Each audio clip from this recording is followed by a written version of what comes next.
What is this? What is this? Shakib Khan is masterpiece. Yes, আমি বড়বাদের টিজারের কথাই বলছি। এটা আমার কাছে পুরোপুরি আনএক্সপেক্টেড ছিল। আমি কল্পনাতেও ভাবতে পারিনি যে বড়বাদের টিজারটা এইরকম বানাবে মেকার্সরা। আমি ভেবেছিলাম যে সাকিব খান যে তুফান মুভিটা করেছিল তার ভেতর সাকিব খানকে যেভাবে প্রেজেন্ট করেছিল সেটা আউটস্ট্যান্ডিং ছিল। এর থেকে ভালো সাকিব খানকে আর কেউ প্রেজেন্ট করতে পারবে না। But I was wrong. I was totally রং।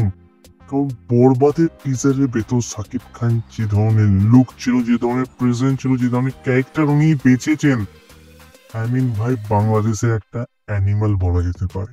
পুরোপুরি ব্যাড অ্যাস ছিল। আর এই বরবাদের টিজারটা দেখার পর যতটুকু আমরা সাকিব খানের ক্যারেক্টারের ইন্ট্রোডাকশন পাচ্ছি, উনি মেবি কোনো একটা গ্যাংস্টার ফ্যামিলি থেকে বিলং করে। আমার বাবাকে থেকে মনেই হচ্ছে যে উনি কোনো রেইস ব্যক্তি।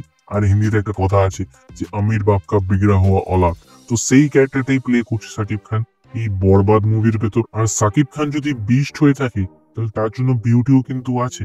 মানে সাকিব খানের একমাত্র কমজোরি তার ভালোবাসা, তার প্রেমিকা, যার জন্য সাকিব খান যে কোনো লিমিট ক্রস করে দিতে পারে, পৃথিবী বরবাদ করে দিতে পারে, যেমনটা আমরা ডায়লগটাও শুনতে পেয়েছি টিজারের ভেতর। সো ওভারঅল এটাই টিজারের ভেতর দেখানো হয়েছে যে সাকিব খানের মা তাকে ছেলে হিসেবে একেবারেই পরিচয় দিতে চায় না। ইভেন তার বাবার সাথেও মধুর সম্পর্ক তো একেবারেই নয়। আর সবসময় একটা নেগেটিভ অরা ক্যারি করে চলে লোকটা, যে কারণে সবাই তাকে খারাপ বলে, খারাপ নজরে দেখে। তার উপর প্রচুর কেস চলছে। বাট ইউ নো, আমির বাপকা বিদ্রোহ অলাদ, তাই তাকে কেউ টাচ অব্দি করতে পারে না। But now let be honest, বাংলাদেশের সিনেমায় এর আগে এই জিনিসটা একেবারেই হয়নি। আই মিন এতটা ভাইলেন্স থাকবে এটা আমি নিজেও ভাবতে পারিনি। সেই কারণে তো আনএক্সপেক্টেড ছিল। বাট কিছু কিছু লোক আছে যারা এই বরবাদের টিজারটাকে ডাউন করার জন্য বলবে এটা সস্তার অ্যানিমালের কপি। আর হ্যাঁ, আমি মানছি যে এই টিজারের ভেতর কিছু কিছু শর্ট ছিল যেগুলো দেখলে অ্যানিমালের কথা মনে পড়ে যাবে তোমার। অ্যান্ড সাকিব খান যখন হাতে চপার নিয়েছিল, সাথে ওভার সাইজ টি শার্ট পরা, অ্যান্ড পিছন দিয়ে ক্যামেরা দেখানো হয়েছে, সেই সিনটা দেখে আমার অ্যানিমালের কথাই মনে পড়ে গেছিল। আবরারের ভাই আজিজের কথাই মনে পড়ে গেছিল, রণবীর কাপুরের কথাই মনে পড়ে গেছিল। বাট ইন্সপায়ার হওয়া কোনো খারাপ জিনিস নয়। টিজারের ভেতর যে এতটা ভায়োলেন্স দেখিয়েছে, এতটা খতরনাক লেভেলের অ্যাকশন দেখিয়েছে, এটাই তো এই টিজারের জন্য সব থেকে বড় হাইলাইট। ইভেন তার পাশাপাশি এই টিজারের সাথে পুরোপুরি খাপে খাপ ম্যাচ করে যায় এর ব্যাকগ্রাউন্ড মিউজিক। আর তার পাশাপাশি সাকিব খানকে একটা হ্যাটস অফ, কারণ সাকিব খান বাংলাদেশের সব থেকে বড় সুপারস্টার। আর হিরোরা সচরাচর এই ধরনের স্ক্রিপ্ট কিন্তু সিলেকশন করে না, তারা ইগনোর করে দেয়।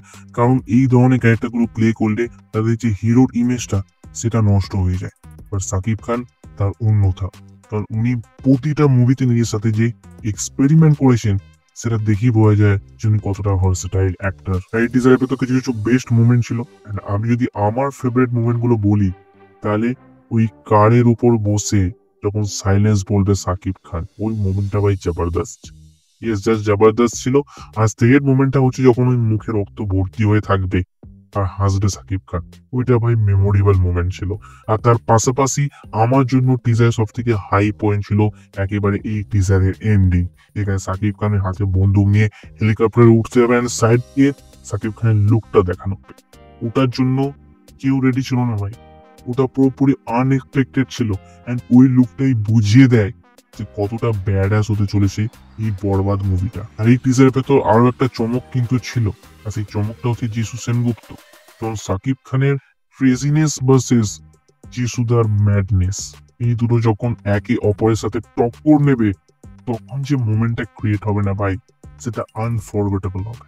আর এই টিজারের ভেতর যদি হালকা হলেও যিশু সেনগুপ্ত ভার্সেস সাকিব খানের একটা ফেস অফ দেখিয়ে দিত, জমে যেত ভাই, জমে পুরো পনির হয়ে যেত। আমি জাস্ট পেয়ে যেতাম। আমি জানি আমি একটু লোভ করে ফেলেছি, টিজারটা আমার একটু বেশি ভালো লেগেছে, যে কারণে আমি ভেবেছিলাম যে আর একটু দেখালে আরো বেশি ভালো হতো। বাট সেই কারণে আমি ইগারলি ওয়েট করে থাকবো এই বরবাদের ট্রেলারের জন্য। তোমার কেমন লাগলো এই বরবাদের টিজারটা? তুমি অফকোর্স কমেন্ট করে জানাতে পারো। আমার জন্য পুরোপুরি আনএক্সপেক্টেড ছিল। আমি কখনোই ভাবিনি যে এই ধরনের খতরনাক লেভেলের টিজার হতে পারে এই বরবাদটা। বাকি আমি তুফানে, সাকিব খানের তুফানে যিনি নায়িকা ছিলেন, ওনার একটা আপকামিং ওয়েব সিরিজ আছে, সেটা নিয়ে আমি কথা বলেছি। তো তুমি যাও সেই ভিডিওতে চেক আউট করতে পারো। তোমার সাথে দেখা আবার ঠিক সেই ভিডিওতে। So by.